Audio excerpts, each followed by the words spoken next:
Welcome everyone back to the Crimson 15 podcast. I'm your host, Crimson Sen. 15 PCA. 810-454. Be sure to check us out over on Twitter at C15 Podcast. Join the discussion over on Discord, link in the description below. And if you're enjoying the videos, be sure to sub, like, share, and hit that bell for notifications. I haven't done one of these in a long time, but here's an article reaction video. Just these titles. These are advertisements. There is nothing about this that's impartial, that's just informational. It is a full-blown advertisement. Were they paid for this article? The funny thing is, I bet you she wasn't. They just do it out of the kindness of their hearts because they want to push the film solely on superficial reasons, which is absolutely ridiculous. Here's the title: Turning Red, inside Pixar's adorable and groundbreaking Asian tween fever dream. If that's not an instant turnoff, it's crazy. Is that supposed to draw you in? Oh God, I couldn't wait for that movie about an Asian tween fever dream. Groundbreaking? Oh, my goodness. Here we go. Let's do this. It's going to be quite the ride because there's some stuff in here that's very revealing. And yeah, it's awful. But right from the beginning, here we go. In a little over a month, audiences will be treated to Turning Red. Treated to. The latest film to hail from Disney and Pixar's collaboration. The animated film, which is set to be released on Disney Plus in March. Is it free? I think it's free. Like I won't pay money for this. If it's free on Disney Plus, I'll watch it, but I'm not doing that premium thing where they charge like $30. Tells the story of Mei Lee, a 13-year-old Chinese Canadian growing up in Toronto in the early 2000s. Torn between staying her mother, Min Lee's dutiful daughter, and the chaos of adolescence. May's world is turned complicated when she begins to undergo puberty, which causes her to literally poof into a giant red panda when she gets excited or stressed out. There's an old movie from the 80s called Teen Wolf. It's the same setup. It's like a family trait. So when he goes to high school and then he turns into a werewolf, the dad's like, oh yeah, this is something our family does. You watch the trailer, it's the same exact setup. I mean, there's nothing original here, guys. Nothing. From the second Turning Red was announced, it was clear that it would be something special. Oh my God. Why do they talk like this? Do they think this is going to help sell the film? Do they think this is going to get people interested when you speak this way? It's so over the top. It can't possibly live up to the standards that you're putting it to. Within the world of Pixar, especially with Domi Shi, which I think is the director, the writer and director of the Oscar award-winning Pixar short Bao, which was pretty good. And, it's about like not devouring your kid, which is pretty funny. There's people that didn't get it. I mean, how stupid do you have to be not to get that short? Anyways, at the helm, she directed and co-wrote Turning Red. Her first. See, this is another thing. This is a red flag. Nothing with this type of production has ever been good. Has anyone ever? Again, correct me if I'm wrong in the comments below. Let me know if this has ever led to an amazing show. Making her the first woman to solely direct a Pixar movie and brought to film to life.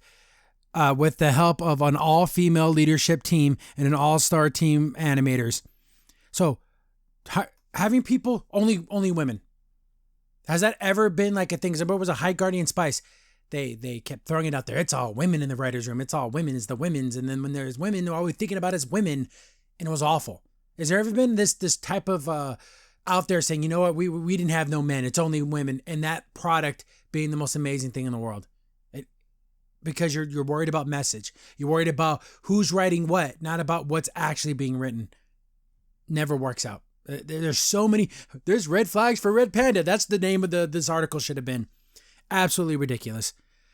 The end result is deeply nostalgic. Okay. For the colorful, simpler time of the 2000s. Yeah, especially in 2001. It was so simple when things happened during that year. For old school anime, shut the hell up. Then go make an anime. I hate this clinginess to anime. I watched anime once, and I'm going to put anime references in my cartoon. It doesn't make you clever. It doesn't make you smart. It makes you an idiot. And it makes you kind of a ripoff because they do it too damn much. and Western animation for those awkward, unforgettable time of becoming a teenager. But at the same time, Turning Red also feels incredibly revolutionary.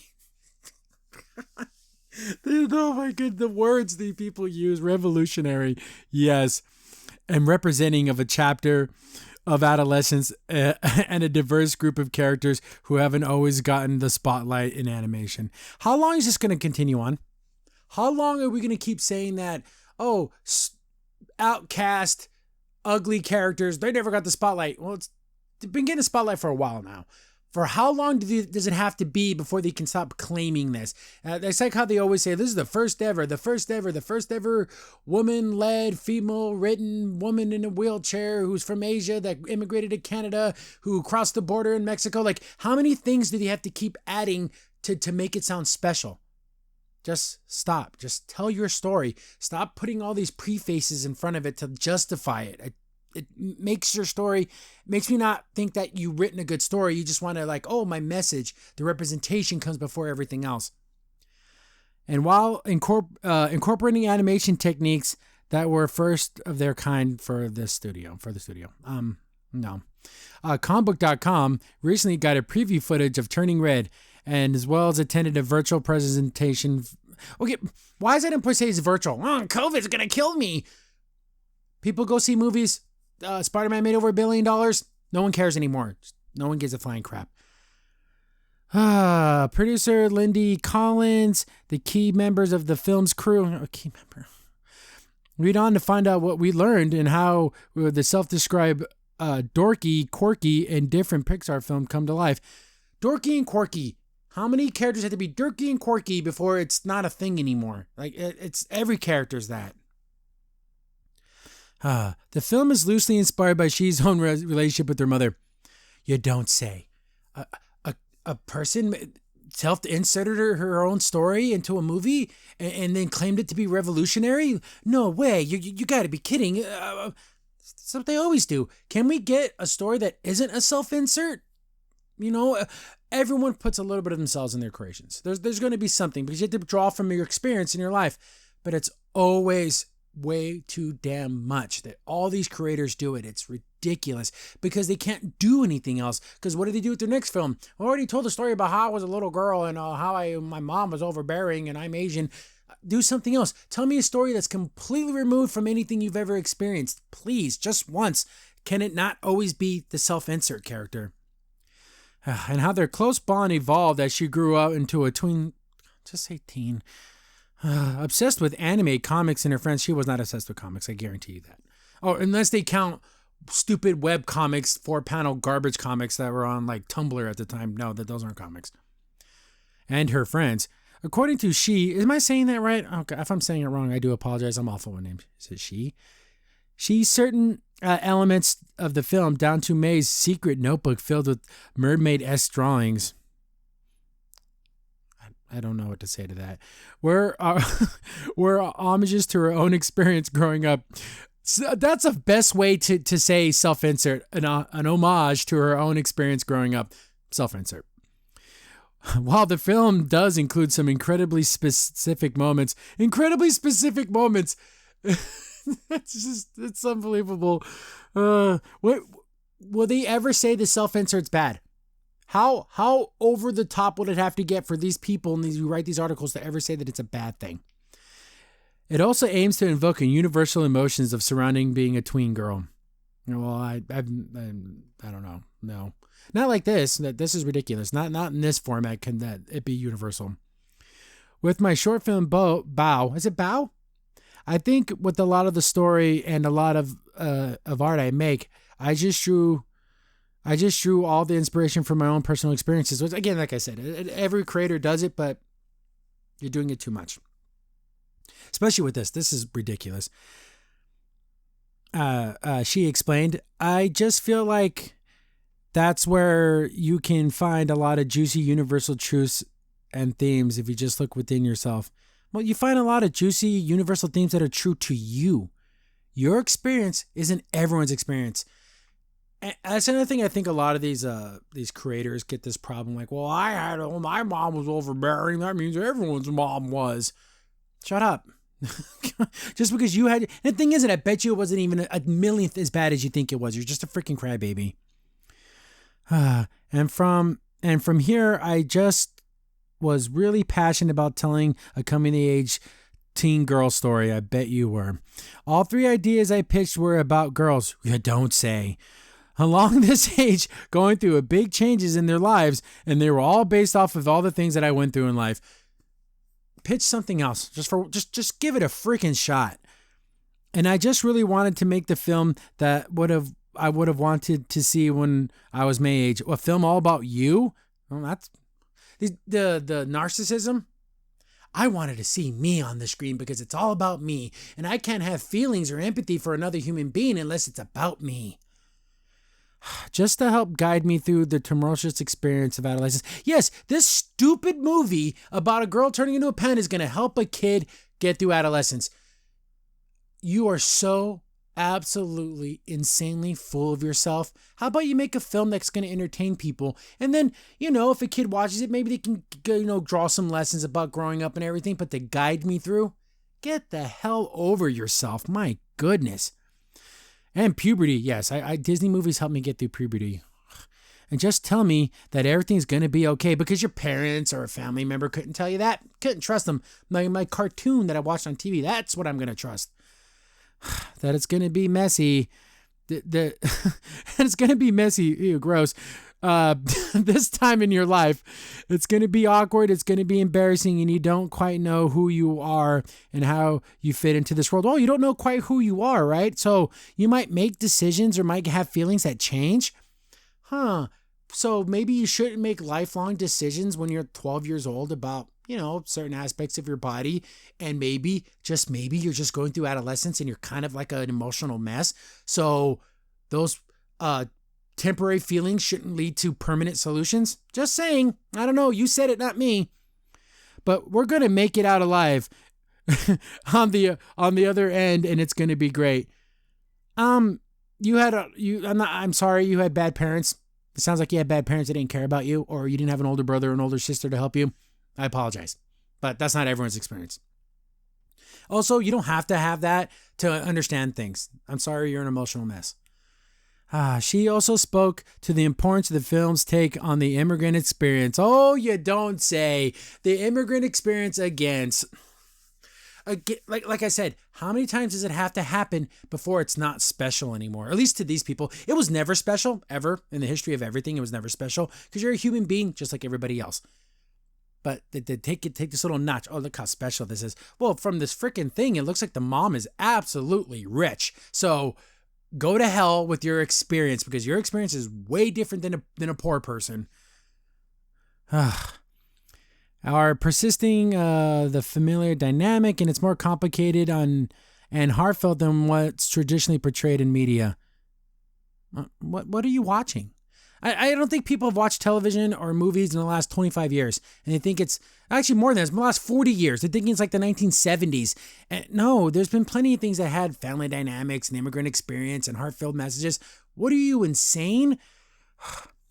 I think that it's just a challenge that a lot of immigrant kids, especially a lot of Asian kids, go through when they're growing up.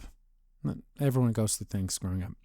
She revealed, how do they make their parents proud? Oh, yeah, because I never worried about that. No, it's not my dad. I never thought, oh, man, am I making my dad proud? Nope, that's only an Asian thing.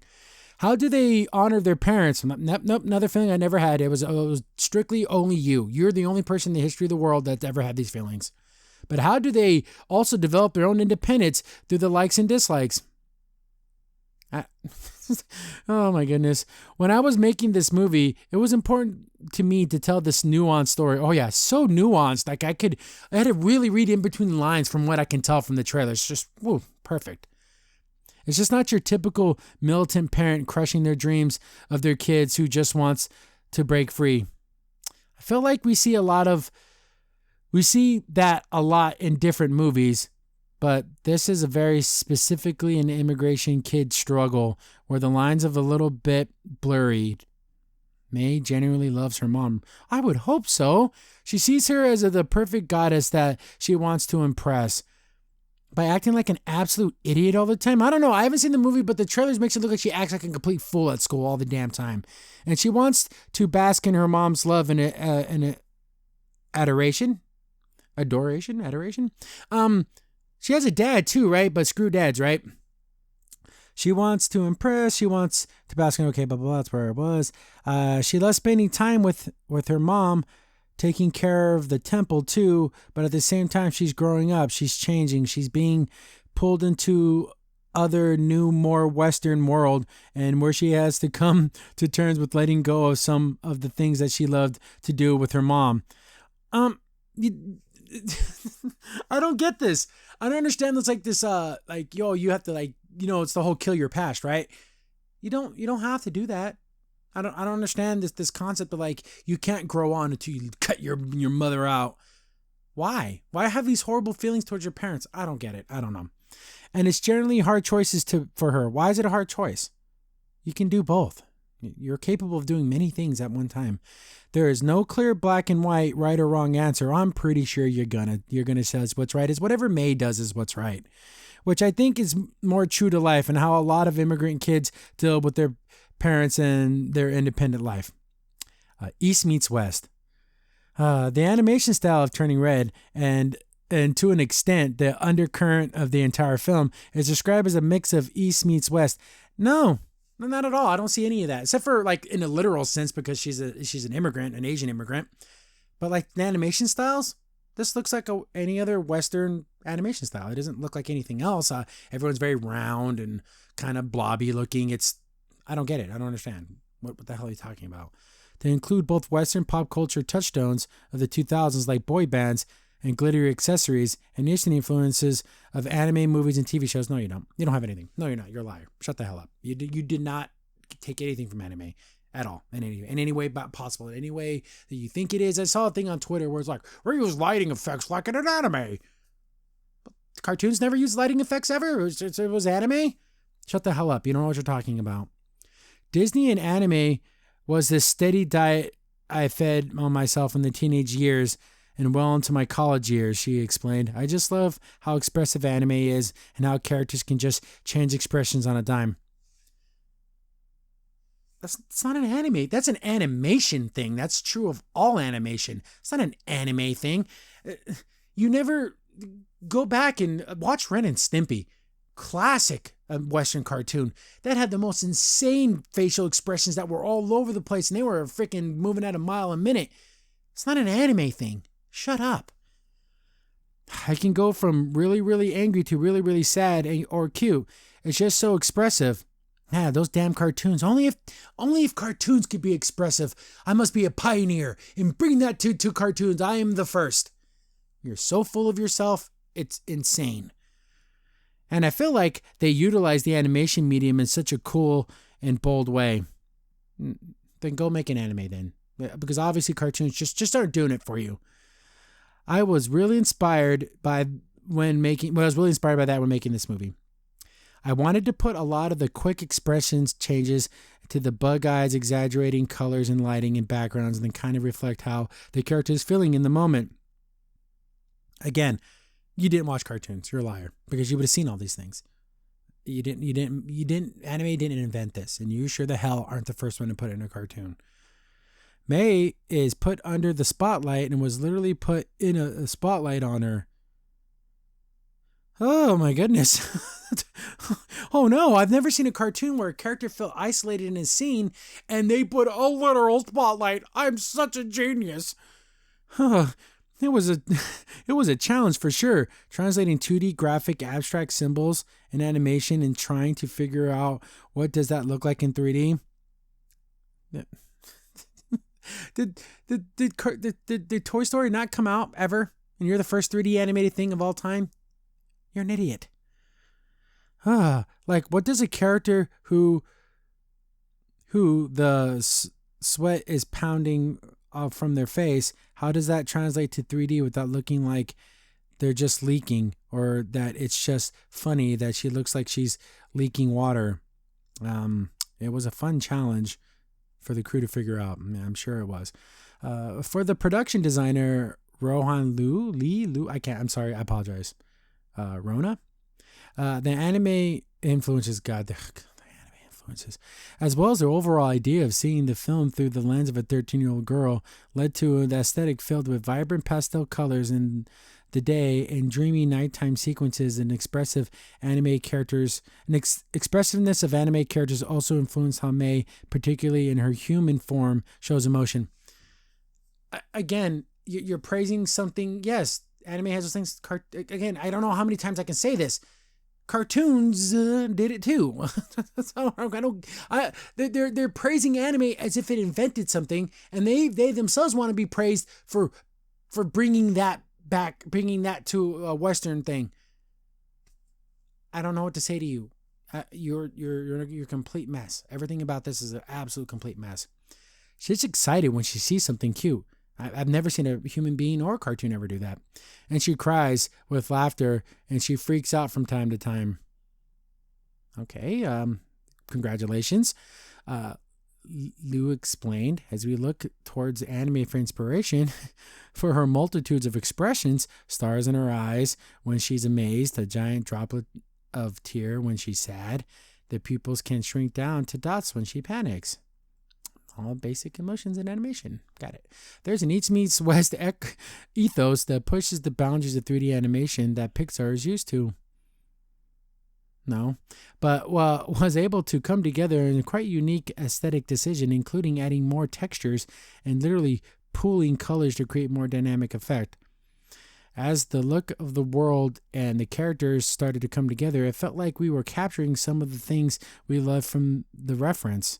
Visual effects supervisor, again, I'm not saying people's names anymore, I suck at it, explained, but by its nature, chunky cute doesn't include little fine details or something interesting in intricacies of other films, but because inspiration from anime and more 2D and graphic felt like we were missing some of the richness and detail of that show that shows how much love we put into the time of our films at Pixar.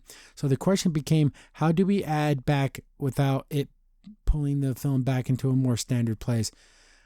You're that whole section that you seem to be worried too much about impressing your own anime boner. You know, like you're trying to justify it. Stop. The red panda. At the center of Turning Red, Mei's accidental transformation into a giant red panda, an animal that she chose for a number of reasons. I chose red pandas because they're not super popular animal in a lot of stories, I guess. But they're super popular on the internet though. Even though it should be because it's so freaking cute. They are cute little animals, but the way she's in this, she's like big old fat one. It's a native to China, close to the province, which is where my family's from. Oh, what? Wow, more self-inserts. It was really cool. A little detail also drew me to the red pandas. So again, even the idea of the red panda had to be tied back to herself. Wonderful. And I think we wanted to make up our own mythical creature. I think we wanted to space in the room to come up with their whole legend and mythology behind it. So why we chose a character that was a little bit less common in a lot of Asian folklore. It's just so cute. Just look, come on. Yeah, they are cute, but this version, it just looks like a big red bear. I guess that's what I don't know. Remember in Legend of Korra, the little fire ferret? That thing was way cuter than this thing. On an aesthetic level, the crew wanted the red panda version of Mei to represent the intensity of her feelings. Cute but messy. She's just fat. I don't know. She's just huge.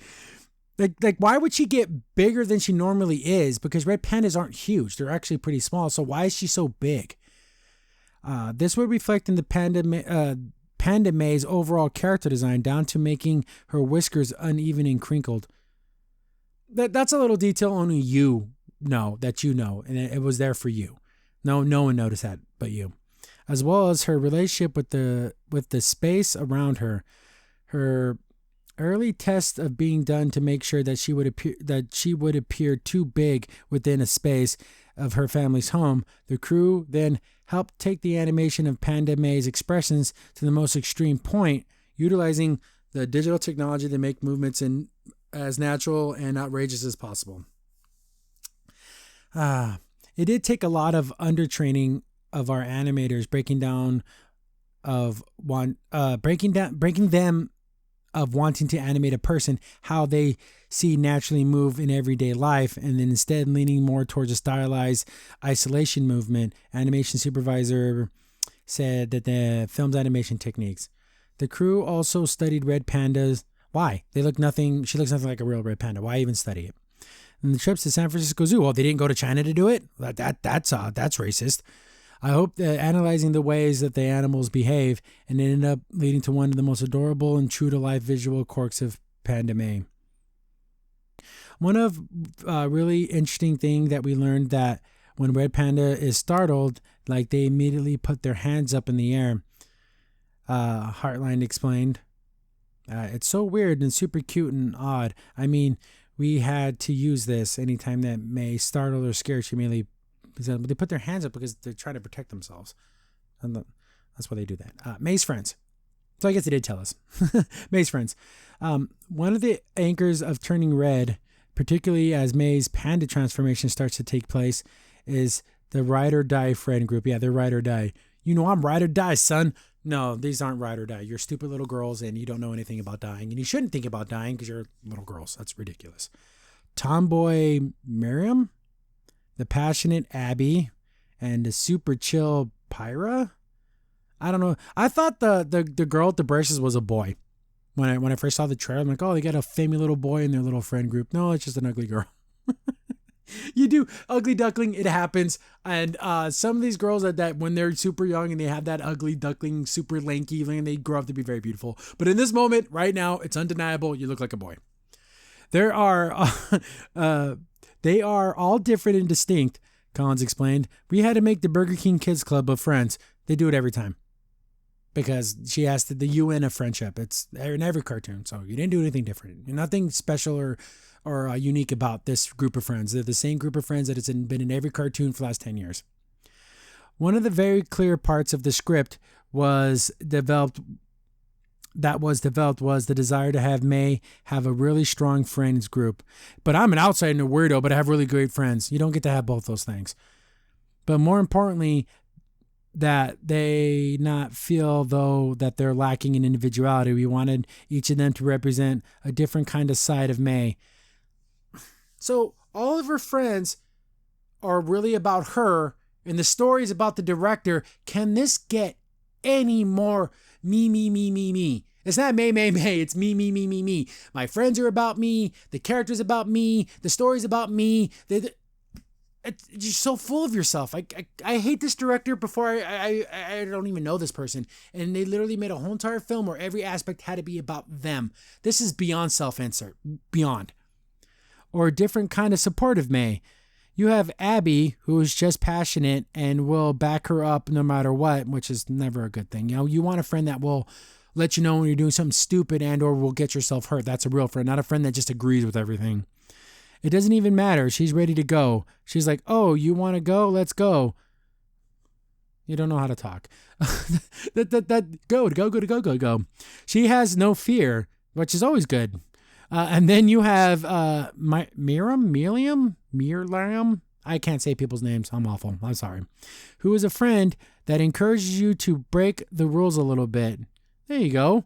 And tries to kind of push you against the relationship you have with your parents. Oh, what a wonderful friend. Yes, that's just great. And kinds of egging you on to do something that you may be outside of your comfort zone. Oh, yeah, okay. Hate your mom. Break the law. Yeah, wonderful. Great friend. I wish I had friends like that.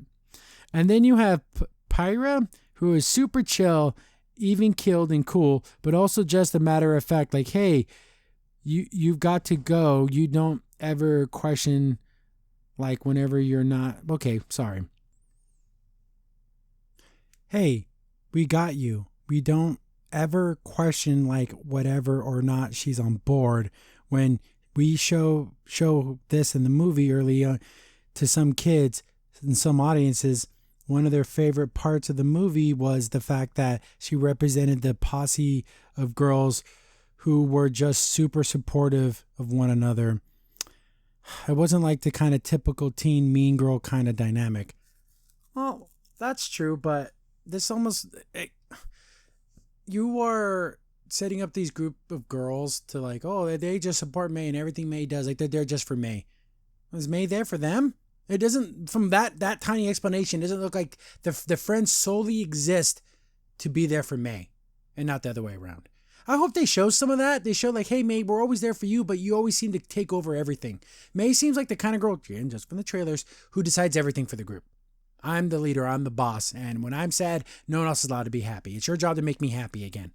That's what it kind of seems like to me. Hopefully they bring that up. Like, hey, May, we love you. We care about you, but how about you let it be about someone else once in a while? Wouldn't that be nice? I don't know. I doubt that's going to happen because just like this, the way that this whole article, it's about the lady, the director. So it's always about her.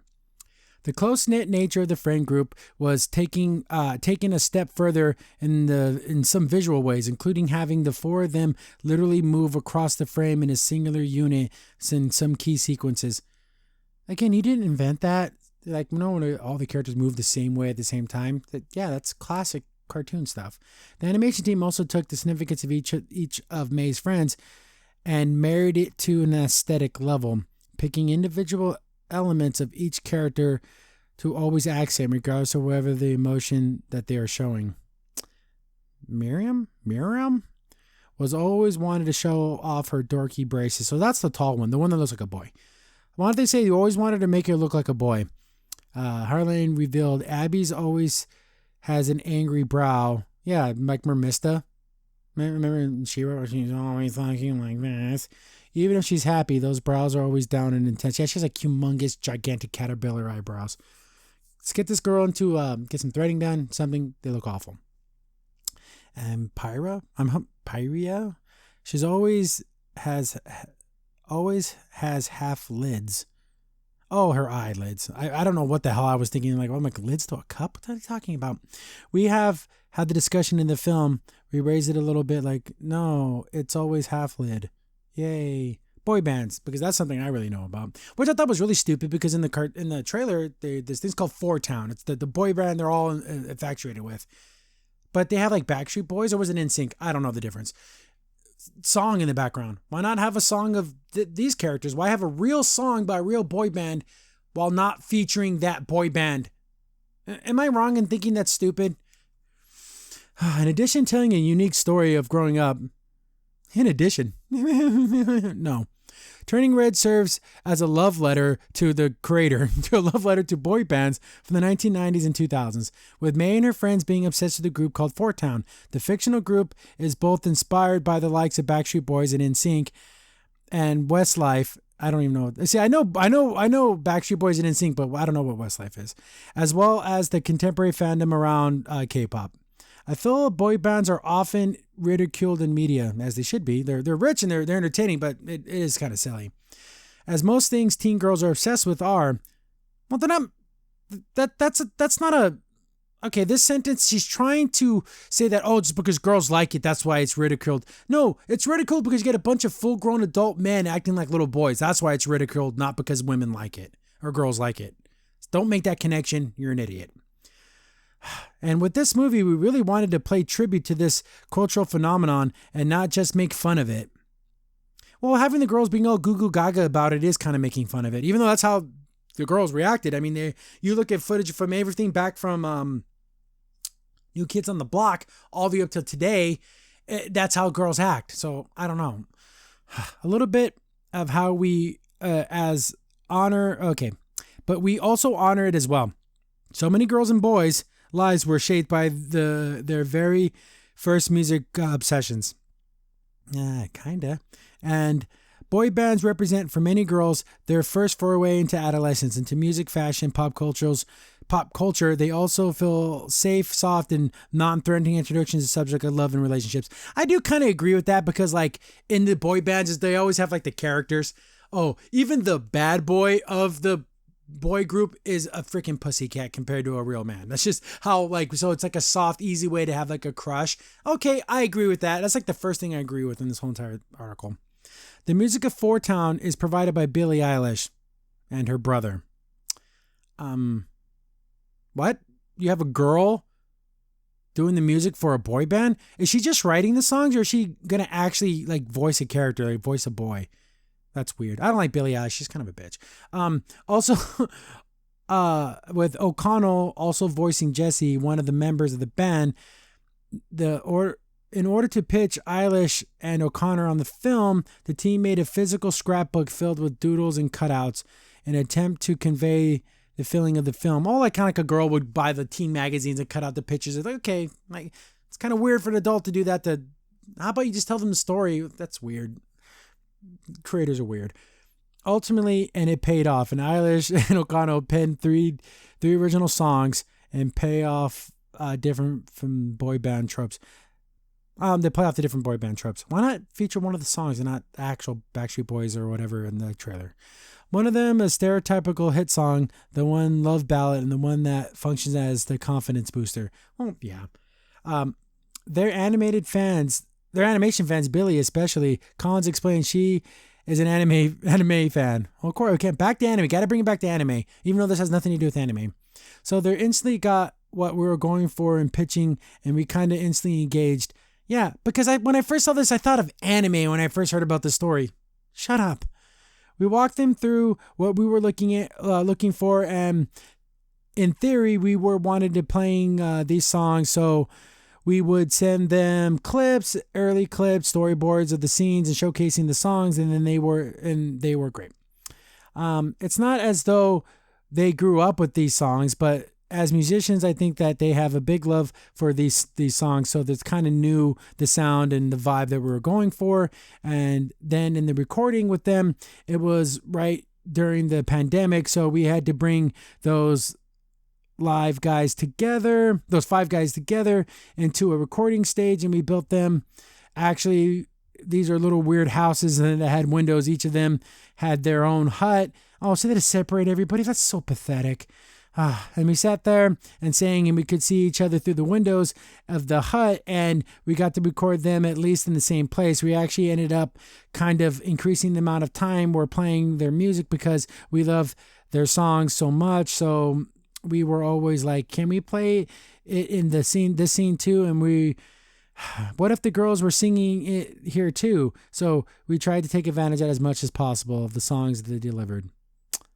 Okay. Turning Red is going to be on Disney Plus March 11th. That was awful. Absolutely 100% awful. I want to say the selfishness of the storytelling, wanting it to all be about you, pretending that your experience is everyone's experience, and just worrying about things like having all women staff has never, ever, ever worked out. It's only when they brag about it. When they want to be praised, they want to get the golden little sticker, the happy little smiley face on their work. Wait a second. Was this written by all women? Oh, I got to grade it on a different scale. No, I don't care who works on a film. I don't care who they voted for, what their gender is, what they identify as, what letters they put in their bio. None of that matters to me. I do not care. I just want a good story. But I don't know. This is either going to be okay or horrible. I'm starting to lean towards horrible because of like all the extra crap that they're talking about, and especially like on Twitter. It's always about, nothing's ever about the story. It's always about, oh, look at this in anime. Oh, look at this. It's all women. I'm sick of that. This is going to come out. I'll probably do a live, like as I'm watching it, I'll be tweeting as I'm watching, like I did with the Mitchells versus the Machines. But yeah, I don't know.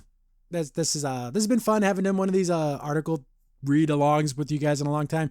My eyeball's still all jacked up, so it was hard for me to read. I had to zoom in a lot to see the words. But thanks guys, thanks for watching. I'm trying to knock out some more videos more often, but medical stuff going on. But thanks for watching guys. Thanks for sticking around and staying subbed. Share the videos, comment, helps with the algorithm and all that jazz. But see you guys on the next one. That's in here. Thanks for watching the video. Remember, you can contact us on any of the social media platforms in the description down below. And while you're here, be sure to click on one of the videos over on the right.